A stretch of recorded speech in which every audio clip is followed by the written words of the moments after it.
I watched 6 years of my life crumble in real time as Derek, the founder's 25-year-old son, announced my replacement during our morning stand-up. Velma, meet Jessica, our new chief technology motivator. She'll be taking over your cloud infrastructure responsibilities. Jessica beamed, clutching a motivational speaking certificate and zero technical credentials. I had built, monitored, and protected Cloud Tech Solutions' billion-dollar platform that served 300 million global users. You're replacing me with a motivational speaker. Derek laughed. We'll be fine. I shrugged, calculating disaster timelines. You have 10 minutes. The conference room fell silent, except for Jessica's nervous giggling and the hum of servers 3 floors below us. Those servers contained the digital lives of 300 million people across 47 countries. Their photos, documents, business records, medical files, financial data, everything that mattered to them lived in the infrastructure I had spent 6 years building from nothing. I remembered my first day at Cloud Tech Solutions like yesterday. Fresh out of Carnegie Mellon with a computer engineering degree, 24 years old, and desperate to prove myself in Silicon Valley. Derek Williamson Sr. had hired me as a junior systems administrator, but within 3 months, I was redesigning their entire backup architecture. The previous system could handle maybe 50,000 users. I built something that could scale to infinity. Velma created our entire disaster recovery protocol, Thomas Patterson, our senior engineer, said carefully. He had worked with me since year 2, watching me prevent 17 major catastrophes that could have destroyed the company. Perhaps we should discuss transition procedures.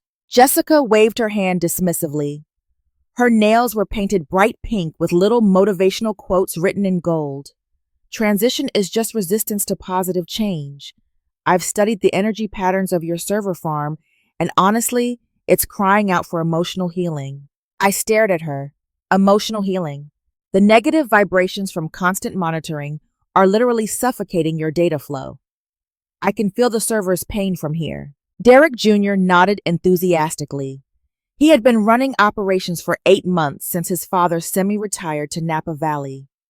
In those 8 months, he had revolutionized our company culture with the mandatory yoga sessions, replaced our cafeteria with a juice bar, and instituted Motivation Mondays, where employees shared their dreams with the group. Jessica has incredible insights into technological wellness, Derek said. She helped me realize that our infrastructure problems stem from limiting beliefs, not technical limitations. What infrastructure problems? I asked. Our uptime was 99.997%. We had never lost a single byte of client data.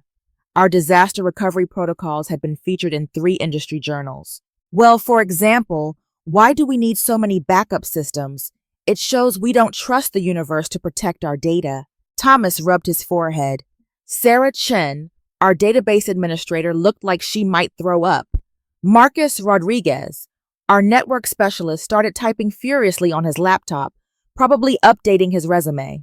Because, I said slowly, when Hurricane Maria hit our Puerto Rico data center last year, those backup systems automatically rerouted 2.7 petabytes of data to our Oregon facility in 43 minutes. Our clients never even knew anything happened. See, that's exactly the kind of catastrophic thinking that's holding us back, Jessica interjected. You manifested that hurricane with your negative expectations. The room went completely quiet. Even Derek looked uncomfortable. I had spent 57 consecutive hours during that hurricane manually coordinating server migrations while emergency crews evacuated the island. I had saved the financial records of 6 major banks, the patient databases of 14 hospitals, and the research data from 3 universities. The Puerto Rican government had sent me a commendation letter. Velma, Derek said, we're moving you to an advisory role. Infrastructure consultant. Jessica will handle day-to-day operations.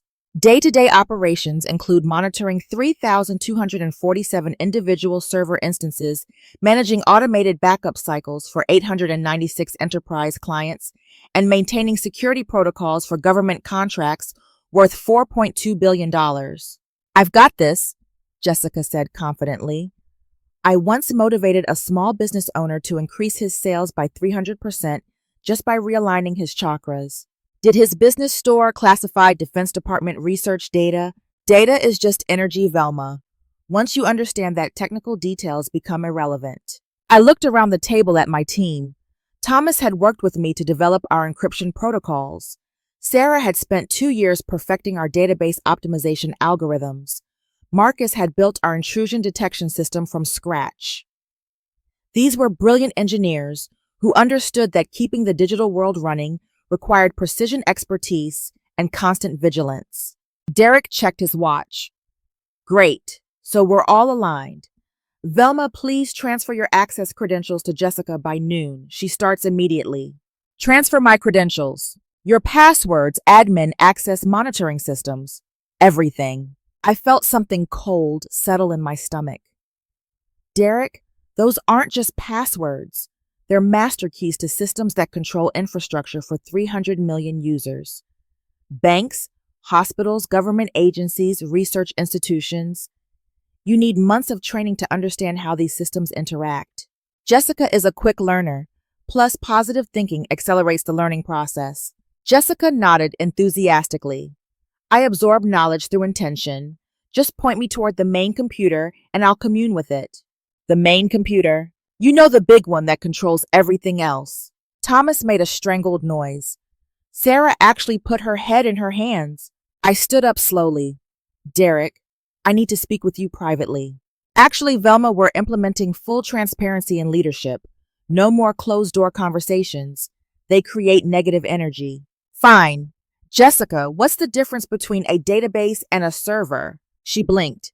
They're both computers, right? What happens if our primary load balancer fails during peak traffic? I would visualize it healing and send it positive energy. How do you restore a corrupted backup without losing incremental changes? Corruption is just negative thinking made manifest. I would reprogram the backup's mindset. I turned to Derek. She doesn't know what any of these things are. She doesn't need to know technical jargon. She understands technology at a deeper, more intuitive level. Derek, if someone makes a mistake in our core systems, it's not like breaking a coffee mug. Last month, a 2-second configuration error at a competitor caused a 6-hour outage that cost their clients $47 million. Their stock price dropped 18% in one day. That's fear-based thinking, Velma. Fear manifests failure. I realized this conversation was hopeless. Derek had made his decision based on something that had nothing to do with logic, expertise, or reality. He wanted to believe that positive thinking could replace technical knowledge because it made running a technology company seem simple. When do my credentials expire? Noon today. Jessica needs to establish her energetic connection with the systems without interference from old thought patterns. It was 10:15. I had 1 hour and 45 minutes of access to systems I had spent 6 years building, protecting, and perfecting. 1 hour and 45 minutes to document the critical vulnerabilities I had been planning to address next month. 1 hour and 45 minutes to prepare for a disaster I knew was coming, but couldn't prevent. As we filed out of the conference room, I heard Jessica asking Derek about the location of the master control room with all the blinking lights.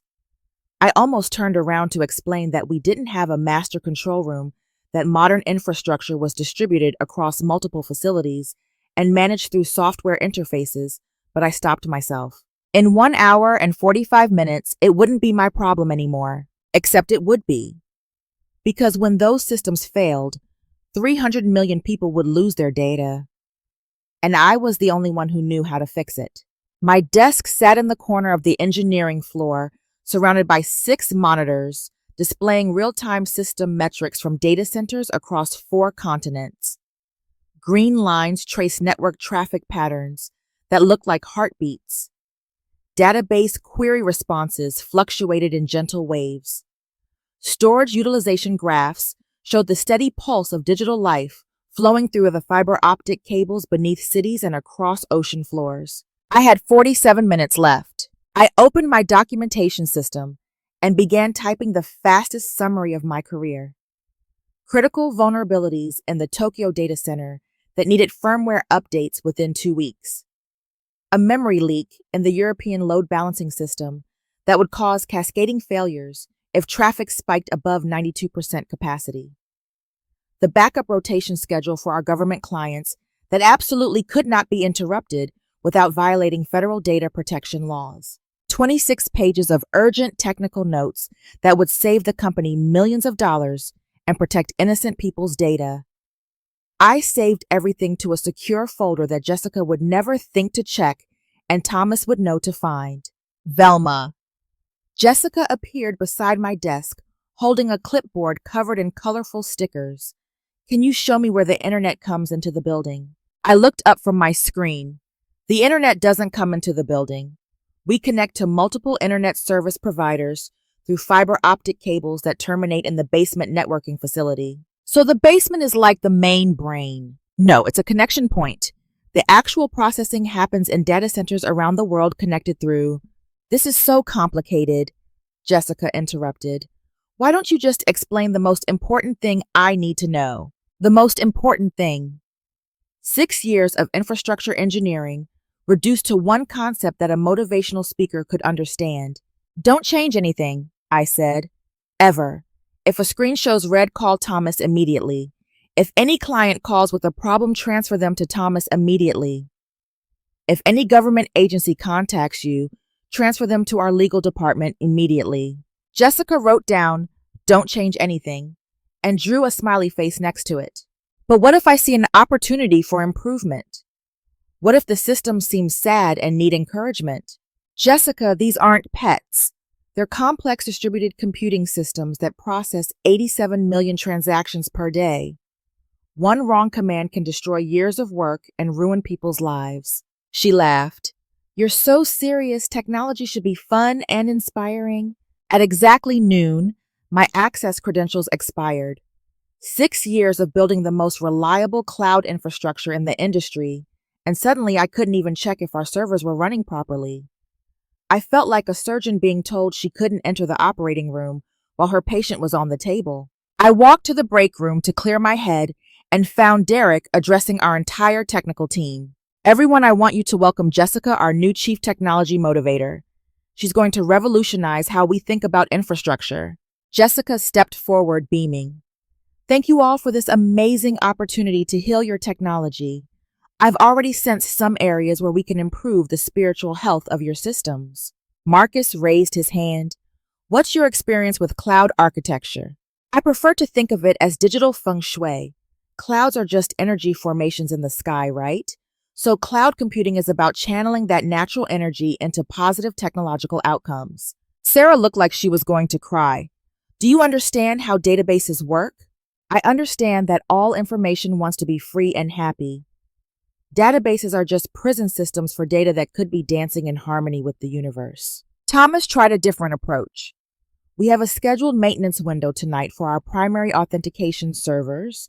Do you know how to manage certificate renewals? Jessica brightened. Certificates are like awards for good behavior, right?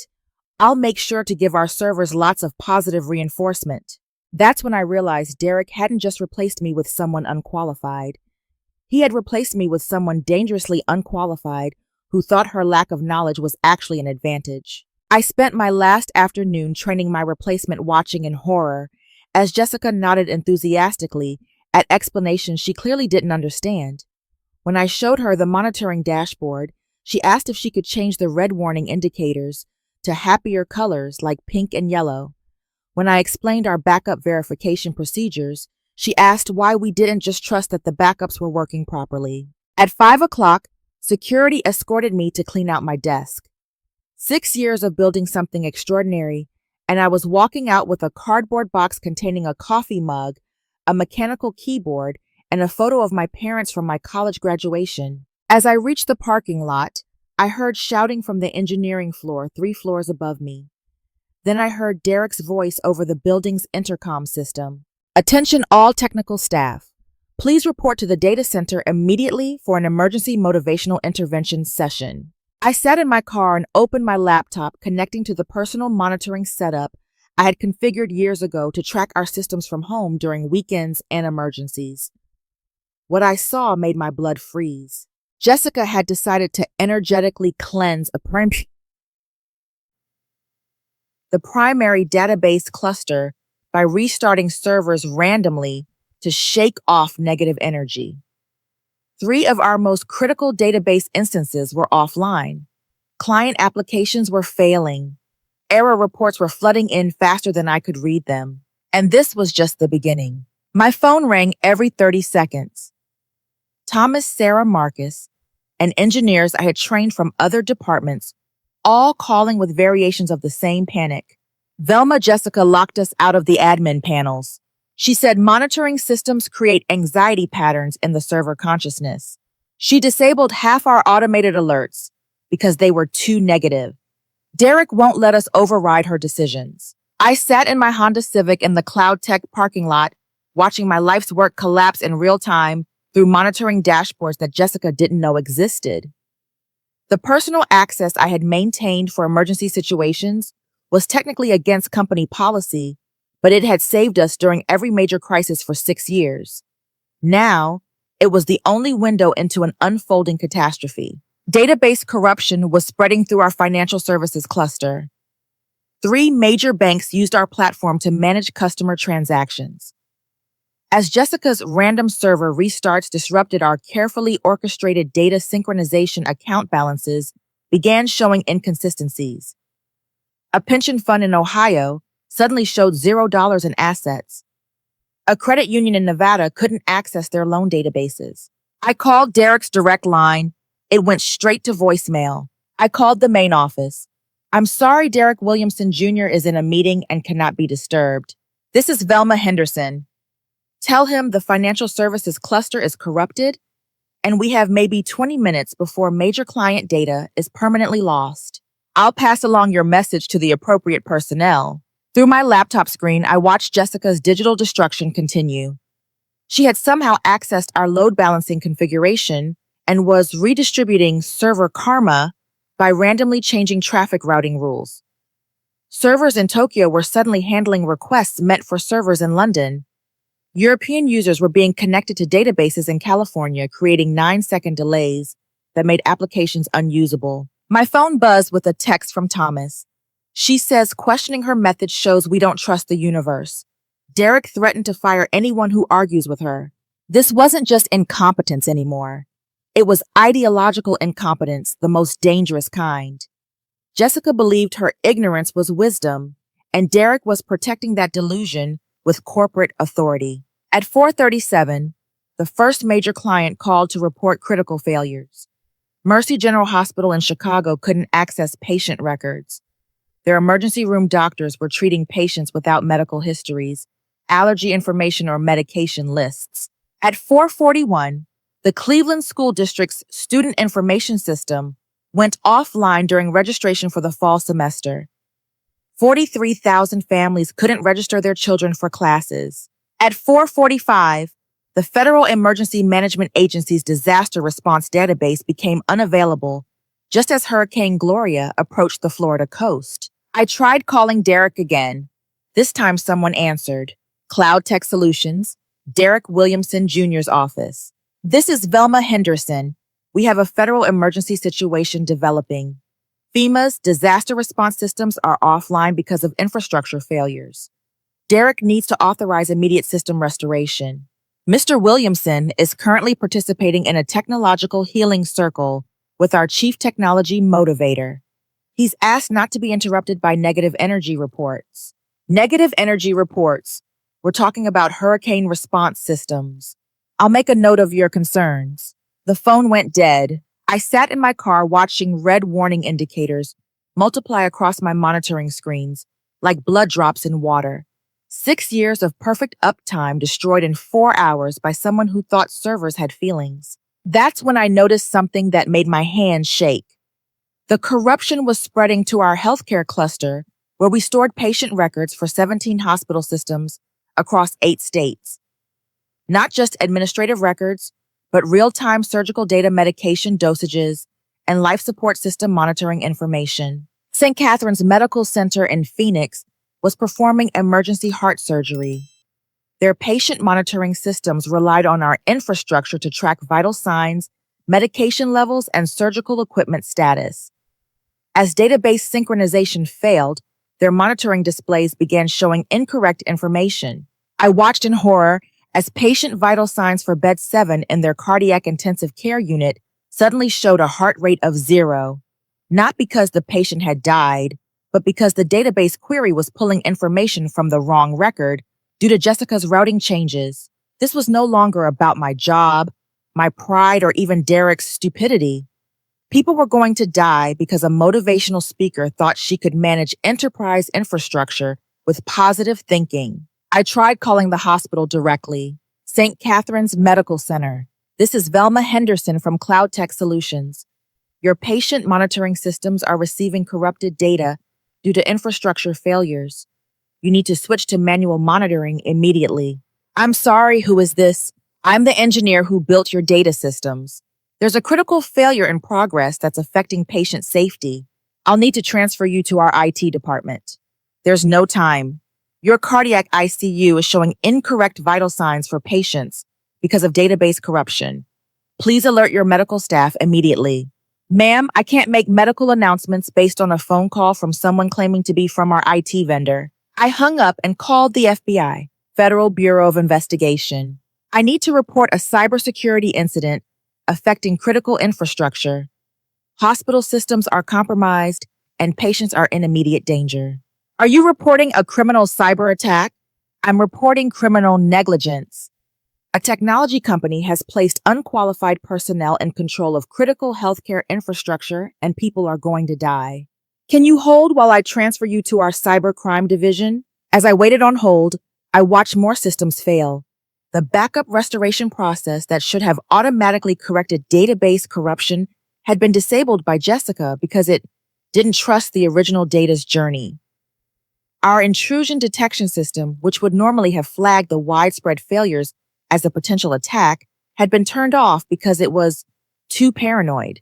In 6 years of managing this infrastructure, I had never seen anything like this. Natural disasters, equipment failures, and human errors had all caused problems before, but nothing had ever created this kind of systematic destruction. Jessica hadn't just broken our systems, she had broken our ability to fix them. The FBI cybercrime specialist came on the line just as I saw Derek's Mercedes pulling into the parking lot. He looked confused and angry as he climbed out of his car and headed toward the building. Special Agent Patricia Wells, Cybercrime Division. I understand you're reporting infrastructure sabotage, criminal negligence, resulting in the compromise of hospital patient monitoring systems, federal emergency response databases, and financial services infrastructure affecting millions of Americans. What's your relationship to the affected systems? I designed and built them. 6 hours ago, I was replaced by someone with no technical qualifications who has systematically destroyed critical infrastructure while believing she was improving it.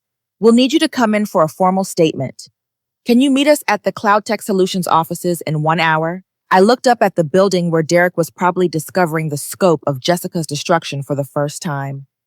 You might want to get here sooner than that. Why? Because in about 10 minutes, when the evening traffic spike hits our compromised systems, everything that's still working is going to stop working. Agent Wells and her cybercrimes team arrived at Cloud Tech Solutions 42 minutes later, just as Derek emerged from the building, looking like he had aged 10 years in one afternoon. Jessica followed behind him, no longer beaming with motivational confidence, but crying quietly into her hands. I met them in the parking lot, my laptop still open to the monitoring dashboard that now showed more red warning indicators than anyone should ever see. The evening traffic surge had hit our compromised systems exactly as I had predicted. Every remaining functional service was either offline or operating at catastrophically degraded performance levels. Velma, Derek said, his voice cracking, we need to talk. Actually, Mr. Williamson, we need to talk first. Agent Wells interrupted, showing her badge. I'm Special Agent Patricia Wells, FBI, Cybercrime Division. We're investigating reports of criminal negligence affecting critical infrastructure. Derek's face went white. Criminal negligence. Hospital patient monitoring systems have been compromised due to your infrastructure failures. The Federal Emergency Management Agency's hurricane response systems are offline. Financial institutions serving millions of Americans cannot process transactions. We have reports of potential patient safety incidents and federal disaster response delays. It's just technical problems. Our new CTO is working to resolve them. I looked at Jessica, who was still crying. What happened up there? Jessica wiped her nose with a tissue covered in motivational quotes. I tried to fix everything by sending positive energy to the servers, but they kept showing red lights. So I unplugged some of them to reset their attitudes, and then everything started breaking faster. Agent Wells turned to Derek. Your chief technology officer unplugged servers. She's not exactly a traditional CTO, she's more of a motivational technology consultant. What are her technical qualifications? Derek looked at his shoes. She has a certificate in motivational speaking and extensive experience in positive thinking methodologies. No computer science education, no engineering background, no technology industry experience. She brings a fresh perspective to infrastructure management. I watched Agent Wells process this information while emergency vehicles gathered in the distance. Someone had called 911 about the hospital system's failures, and first responders were preparing for potential medical equipment malfunctions. Velma, Derek said, I know we had our differences this morning, but we need you back. Whatever it takes to fix this. Whatever it takes. Full restoration of your position, increased salary equity in the company, whatever you want. I looked at my laptop screen, where critical system failures were cascading through infrastructure that served 300 million people. Then I looked at Derek, who 6 hours earlier had laughed at my warnings and escorted me out of the building. Derek, even if I wanted to help, Jessica has locked everyone out of the administrative systems. I can't restore something I can't access. I can give you access. With what credentials? Jessica changed all the passwords and disabled the backup administrative accounts because they represented shadow authority blocking positive change. Derek turned to Jessica. Can you give Velma access to fix the systems? Jessica sniffled. I tried to write down all the new passwords, but I used an inspiration-based naming system. They're all variations of believe and manifest, and numbers that felt spiritually significant. There were so many systems that needed password changes. How many systems? I asked. All of them. I wanted to cleanse the negative energy from the old access patterns. Agent Wells was taking notes. Miss Martinez, do you have any records of the password changes you made? I wrote them on sticky notes, but the paper was yellow, which is a negative color, so I threw them away and tried to memorize everything through positive intention. I felt something break inside me. Not anger anymore, but a profound sadness for the millions of people whose digital lives were disintegrating because Derek thought technology could be managed with good vibes and enthusiasm. Derek, I said quietly, even if we could recover the passwords, Jessica didn't just change access credentials. She fundamentally altered core system configurations based on her personal beliefs about how technology should work. Database, replication protocols, network routing rules, backup validation procedures, security configurations.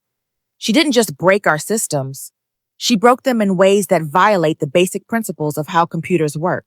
How long would it take you to fix everything? I looked at the scope of destruction displayed on my monitoring screens. 6 years of careful engineering destroyed in 6 hours of motivated ignorance, with full administrative access, complete technical team support, and no interference. If we worked around the clock with every engineer we have, maybe 2 weeks to restore basic functionality, 6 months to rebuild the security and reliability features that Jessica destroyed. 2 weeks. Derek's voice was barely a whisper. That's if we can recover the data that Jessica corrupted. Some of it might be gone forever. Agent Wells closed her notebook. Mr. Williamson, I need you to understand that we're not just dealing with a business problem here. Critical infrastructure supporting healthcare emergency services and financial systems has been compromised through gross negligence. There will be federal charges. Criminal charges for endangering public safety through willful destruction of critical infrastructure. Civil charges for violating federal data protection laws. Possible terrorism charges if we determine that the infrastructure damage was intentional. Derek looked genuinely confused. But Jessica didn't mean to cause harm. She was trying to help. Mr. Williamson, If someone with no medical training performed surgery because they believed positive thinking made them qualified, and patients died, as a result, would intent matter? I watched Derek's face as he finally understood the magnitude of his mistake. He hadn't just made a bad hiring decision or fallen for a motivational speaking scam. He had placed someone completely unqualified in control of infrastructure that real people depended on for their lives and livelihoods. Velma, he said, what do you need from me to fix this? I looked at the FBI agents, the emergency vehicles, the building full of panicked engineers, and the laptop screen showing the digital destruction of my life's work. I need you to admit that expertise matters, Derek. That technology isn't magic and good intentions don't override physical laws. That when you put someone in charge of critical systems, their qualifications actually matter more than their attitude. I admit it. I was wrong, completely catastrophically wrong. I need you to publicly acknowledge that this disaster happened because you replaced qualified engineers with motivational thinking. Done. And I need you to understand that rebuilding what Jessica destroyed isn't just a technical problem. It's a trust problem. 300 million people trusted us with their data, and we betrayed that trust because you thought enthusiasm was more important than expertise. Derek nodded slowly. What do you need to start fixing this? I looked at Agent Wells. First, we need to work with federal investigators to document exactly what happened and preserve evidence of the criminal negligence. Then we need to systematically rebuild our infrastructure from secure backups while implementing new oversight procedures to prevent this from ever happening again. How do we explain this to our clients? We tell them the truth, Derek. We tell them that leadership failure nearly destroyed their data, and we're implementing new policies to ensure that only qualified engineers make technical decisions going forward. As we talked, I watched my laptop screen gradually fill with new error messages. Jessica's destruction was still spreading through systems I thought were isolated and protected. The disaster was far from over. But for the first time in 6 hours, I felt hope. Not because the problems were solved, but because Derek finally understood that they were real problems requiring real expertise to solve. The hard work of rebuilding was about to begin. At 6:45 p.m., Agent Wells established a Federal Incident Command Center in CloudTech's main conference room. The table that had hosted Jessica's morning presentation about manifesting data security now displayed laptops running forensic analysis tools and evidence collection software. Ms. Henderson, Agent Wells said, we need you to guide us through the technical aspects of this investigation while simultaneously restoring critical services. Can you handle both responsibilities? I looked around the room at FBI cybercrime specialists, representatives from the Department of Health and Human Services, and officials from the Federal Emergency Management Agency. Outside news vans were gathering as word spread about the infrastructure failures affecting hospitals and emergency services. I can do both, but I'll need my full technical team restored immediately and complete administrative access to all systems. Derek nodded frantically. Whatever you need. I also need Jessica to walk us through every change she made in chronological order so we can understand the full scope of the damage. Jessica looked up from her tissue box. I don't remember everything. I was following my intuition, not documenting each step. Agent Wells leaned forward. Ms. Martinez's documentation of your actions is critical evidence in a federal investigation. We need you to try to remember as much as possible. For the next 3 hours, I worked with Jessica to reconstruct her day of destruction while simultaneously coordinating emergency repairs with my technical team. It was like performing surgery while teaching a child who had caused the injuries. After I changed all the passwords, I felt like the servers needed more space to breathe, Jessica explained. So I started shutting down services that seemed redundant. What seemed redundant? I asked, my fingers flying across my keyboard as I restored database connections that she had severed. Well, you had 3 different backup systems. That felt like insecurity, like you didn't trust the universe to protect our data. So I disabled 2 of them. I stopped typing. You disabled our geographical redundancy and our point-in-time recovery systems. The servers told me they felt overwhelmed by all the copying and saving. Thomas looked like he might have a panic attack. Velma, if she disabled geo-redundancy and point-in-time recovery, how do we restore the data that got corrupted? I ran a quick analysis of our remaining backup systems. The news wasn't good. We still have our primary nightly backups, but they're 24 hours old. Any data created or modified today is gone unless we can recover it from the corrupted live databases. Agent Wells was recording everything. Ms. Martinez, do you understand that you destroyed irreplaceable data belonging to hospitals, schools, and government agencies? I thought I was helping, Jessica whispered. I really believed that positive energy could improve technology performance. Where did you get that belief? Derek told me that our infrastructure problems were caused by negative thinking. He said if I could motivate the servers to perform better, we could revolutionize the technology industry. Derek winced. I didn't mean for you to actually treat servers like they were people. But you said technology responds to human emotion and intention. I meant metaphorically. Agent Wells turned to Derek. Mr. Williamson, did you tell Ms. Martinez that computer systems could be managed through motivational techniques? I may have oversimplified some concepts to help her understand her role. Did you provide her with any technical training before giving her administrative access to critical infrastructure? Derek looked around the room at FBI agents, federal officials, and engineers who were documenting his every word for both criminal prosecution and professional disgrace. No, he said quietly. I thought enthusiasm and positive attitude were more important than technical knowledge. Why did you think that? Because technical knowledge seems so complex and intimidating. I wanted to believe there was a simpler way to manage technology.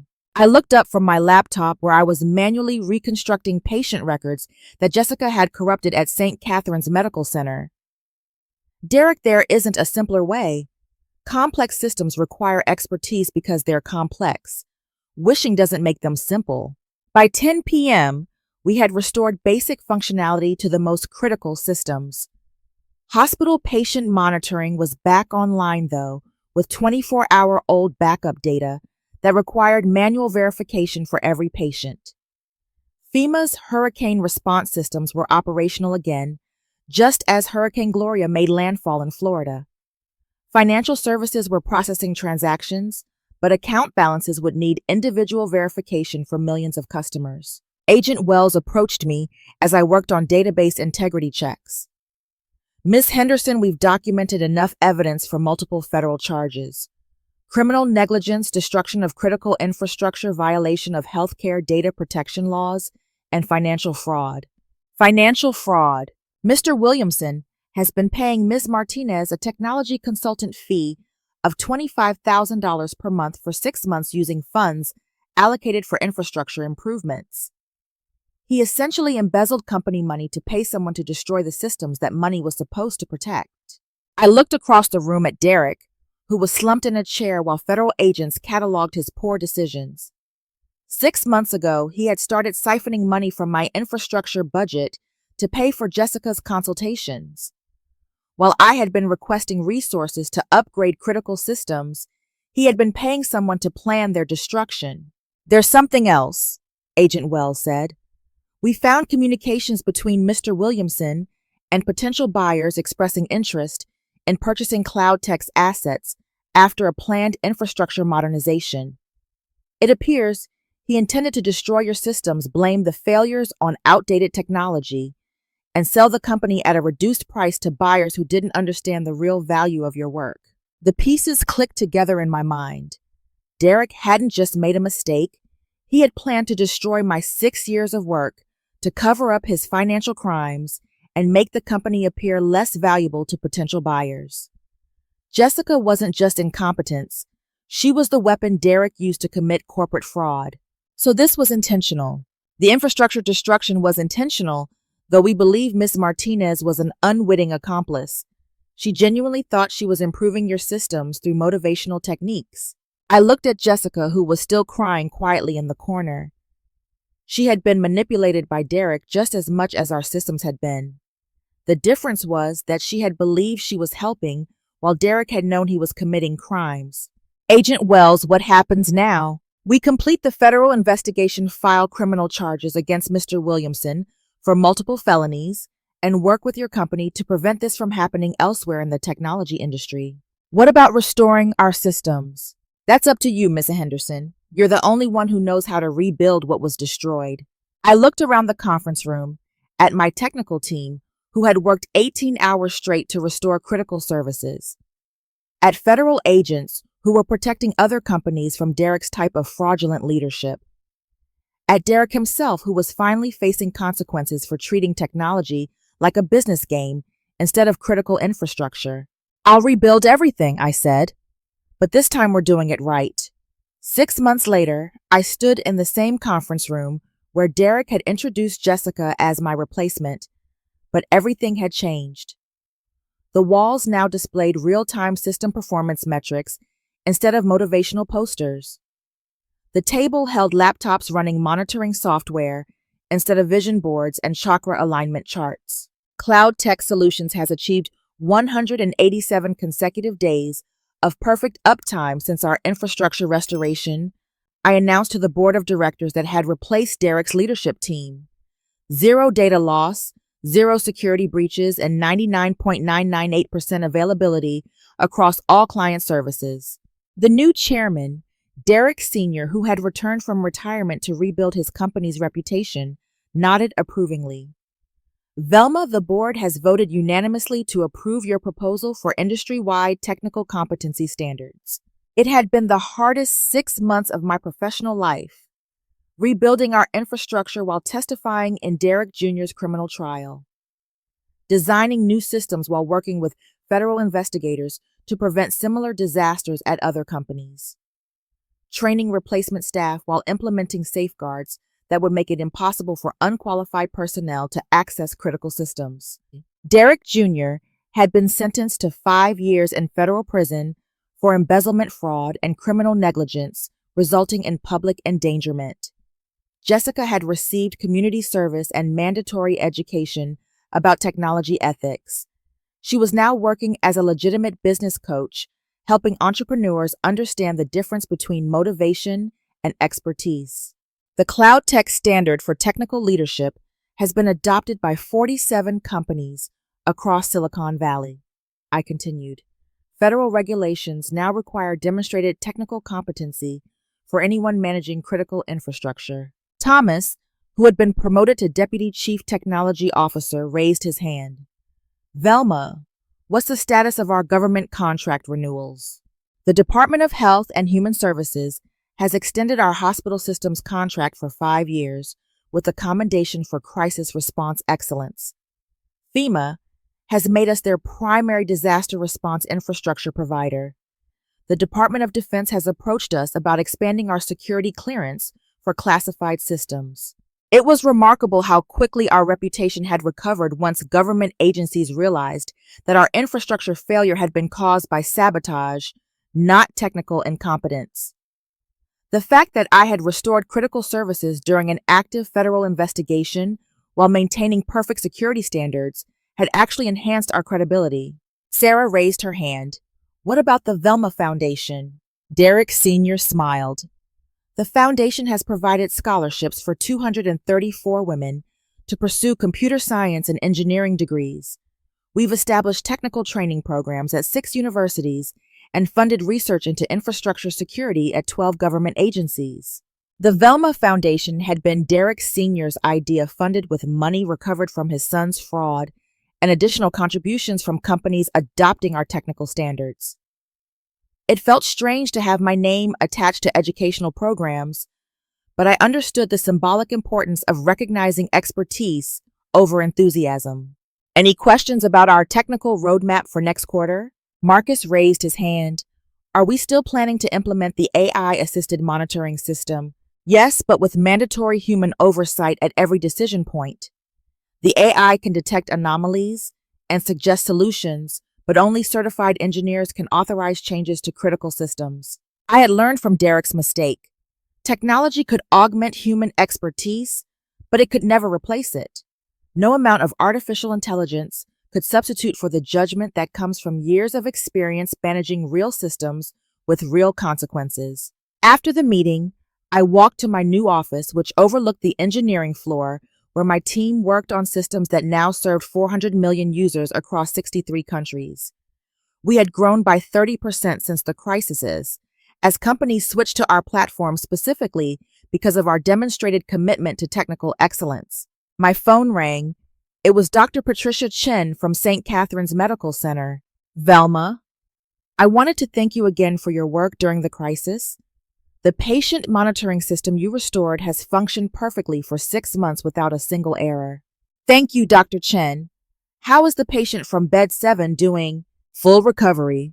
The corrected vital signs data you provided probably saved his life. I hung up the phone and looked out at my team of engineers, each one qualified, trained, and certified to manage the digital infrastructure that millions of people depended on every day. No motivational speakers, no enthusiasm consultants, no one who thought positive thinking could replace technical knowledge. My computer chimed with a news alert. Tech industry leader Velma Henderson to testify before Congressional Subcommittee on Infrastructure Security Standards. Next week, I would be explaining to Congress why technical expertise should be legally required for anyone managing critical systems. The cloud tech disaster had become a case study in business schools and engineering programs across the country. Students learned about the consequences of replacing qualified personnel with unqualified enthusiasts. I opened my email to find a message from Jessica.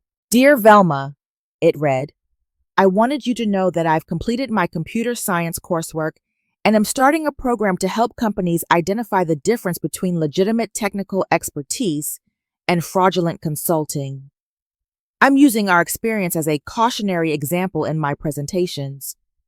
Thank you for helping me understand that good intentions aren't enough when people's lives depend on your work. I hope someday I can earn back the trust I lost. Jessica.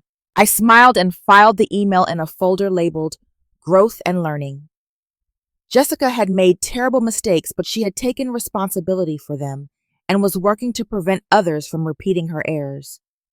That was more than most people would do. My phone rang again. This time it was a reporter from TechCrunch. Ms. Henderson, can you comment on the rumors that you're getting married? I looked at the engagement ring on my finger, a simple band that Marcus had designed himself using circuit board patterns. I can confirm that I'm engaged to Marcus Rodriguez, our Chief Network Security Officer. Any plans to step away from technology leadership? Absolutely not. Marcus and I are both engineers. We met while designing secure network protocols, and we're planning to spend our honeymoon at a cybersecurity conference in Switzerland. That's very romantic. We think so. After I hung up, I returned to my work designing next-generation infrastructure that would be even more reliable, secure, and resilient than what Jessica had tried to destroy.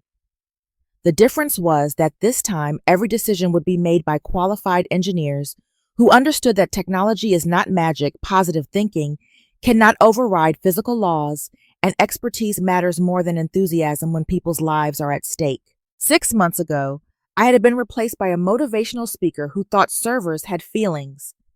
Today, I was the chief technology officer of the most respected infrastructure company in America, about to marry the man who had supported me through the crisis and working to ensure that no other company would ever experience the disaster that Derek's ignorance had caused. It was the most satisfying professional victory of my life, not because I had proven Derek wrong, but because I had protected the people who depended on systems I had built with expertise, dedication, and respect for the complexity of the digital world.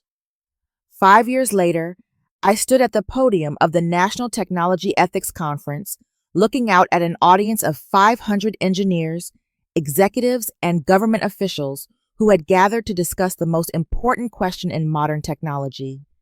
How do we ensure that critical systems are managed by people who actually understand them? When Derek Williamson Jr. replaced me with a motivational speaker, I began, he believed that enthusiasm could substitute for expertise.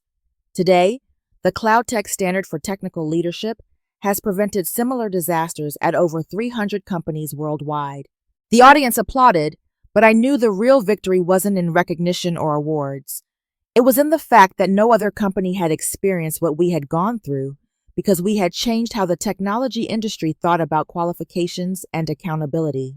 5 years ago, a hospital patient nearly died because someone who didn't understand database architecture was put in charge of patient monitoring systems. Today, federal law requires demonstrated technical competency for anyone managing healthcare infrastructure.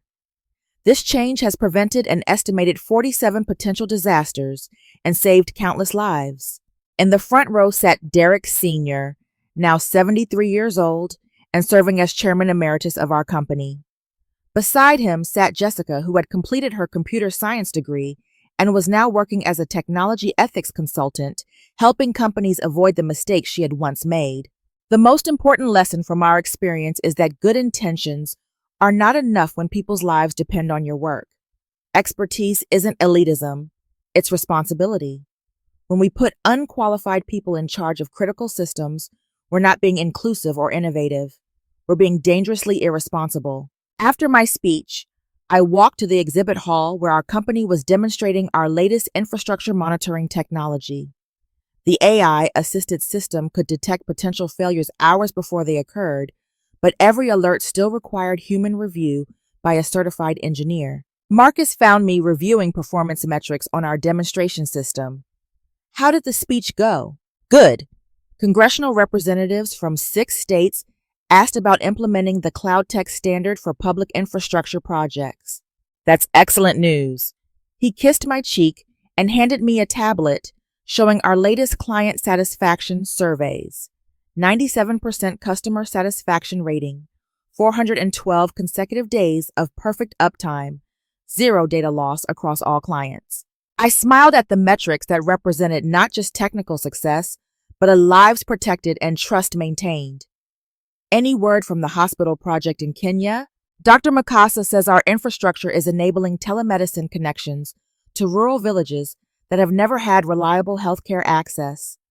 43,000 patients served in the first 6 months. Our international expansion had been the most rewarding part of rebuilding after the crisis. Instead of just managing data for wealthy companies, we were using our expertise to provide critical infrastructure for schools, hospitals, and government agencies in developing countries. Technology serving humanity instead of just profit. Marcus, do you ever think about how different things would be if Derek had never hired Jessica? You mean if he had just continued undervaluing your work without actively destroying it? I laughed. Exactly. I think you would have eventually left to start your own company, but it would have taken much longer to implement industry-wide changes. The crisis forced everyone to confront the consequences of putting unqualified people in charge of critical systems. He was right. The disaster that had nearly destroyed my life's work had ultimately led to reforms that protected millions of people from similar failures. Sometimes progress required a catastrophe to make change inevitable. Velma Henderson. A young woman approached our booth looking nervous but determined. I'm Sarah Johnson, a computer science student at MIT. I'm here because of the Velma Foundation Scholarship Program. It's nice to meet you, Sarah. How has the program been for you? Life-changing. I was working 2 jobs to pay for school and barely keeping up with my coursework. The scholarship let me focus on my studies and complete an internship at a medical device company. I'm designing monitoring systems for intensive care units. I felt a warmth in my chest that had nothing to do with professional accomplishment. That's exactly what the foundation was created to support. Are you enjoying the work? I love it. But more importantly, I understand the responsibility. Your story taught me that when you're designing systems that keep people alive, every decision matters. Every line of code could be the difference between life and death. That's the most important lesson in all of technology. What are your plans after graduation? I want to work in medical technology, making sure that hospital systems are reliable, secure, and managed by people who understand how they work. I want to prevent the kind of crisis you had to fix. As Sarah walked away to explore other exhibits, Marcus squeezed my hand. She's going to do great things. They all are. That's the point of the foundation. My phone buzzed with a message from Derek Jr. He had been released from federal prison 6 months earlier and was working as a junior programmer at a nonprofit organization learning to write code and manage systems under proper supervision. Velma. The message read, I wanted you to know that I completed my computer science degree while in prison. I'm working on database management for a food bank that serves homeless families. It's humbling to see how technology can help people when it's managed properly. I understand now why expertise matters. Thank you for rebuilding what I destroyed and for making sure others don't repeat my mistakes. I showed the message to Marcus. He's learning. Prison and mandatory education have a way of clarifying priorities. Do you think he'll ever really understand what he did? I think he understands that he caused harm. Whether he understands the deeper issues about expertise versus authority, I'm not sure. But he's not in a position to cause that kind of damage anymore. That evening, we returned to our hotel room overlooking San Francisco Bay. From our window, I could see the lights of dozens of technology companies, each one now operating under regulations that require technical competency for infrastructure leadership.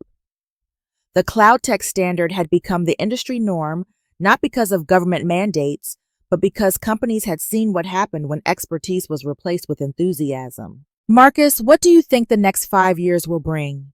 More of the same good work? More systems that actually serve people? More engineers in leadership positions? More trust between technology companies and the public? Do you think we'll ever face another crisis, like the one Derek caused? Different crisis, but yes. Technology keeps evolving, and people keep thinking they understand it better than they do. The important thing is that we've built safeguards and created awareness. The next crisis won't be because someone replaced qualified engineers with motivational speakers. I curled up against him, thinking about the strange journey that had brought us here. 6 years ago, I was a junior systems administrator who just wanted to keep servers running properly. Today, I was the CEO of the most trusted infrastructure company in America, married to my best friend and professional partner, leading an industry transformation that protected millions of people from technological disasters. Marcus. I'm glad Derek replaced me with Jessica. Really? If he had just continued taking my work for granted, I might never have realized how much power I had to protect people and improve the world. The crisis forced me to understand that expertise isn't just about personal success. It's about responsibility to everyone who depends on the systems we build. That's a very generous way to look at having your life's work nearly destroyed by incompetence. Well, it wasn't destroyed. It was tested and it survived. Everything we rebuilt is stronger than what we started with. And now we're helping other people build better systems too. The next morning, I delivered the closing speech of the conference, standing before an audience that included engineers, executives, government officials, and students who would shape the future of technology. The infrastructure of trust isn't built with code or hardware, I said. It's built with expertise, integrity, and the understanding that when people depend on your work, you have a responsibility to be worthy of that trust. When Derek Williamson Jr. replaced me with a motivational speaker, he broke that trust. When we rebuilt our systems with proper leadership and oversight, we restored it. But trust, once broken, must be earned back through consistent excellence and unwavering commitment to competence over convenience. The most important question we face as technology leaders isn't whether we can build amazing systems. We can. The question is whether we can be trusted to manage those systems responsibly. Trust requires expertise. Trust requires accountability. Trust requires the humility to admit when you don't know something and the wisdom to listen to people who do. To the students in the audience, your generation will inherit the digital infrastructure that governs every aspect of human life.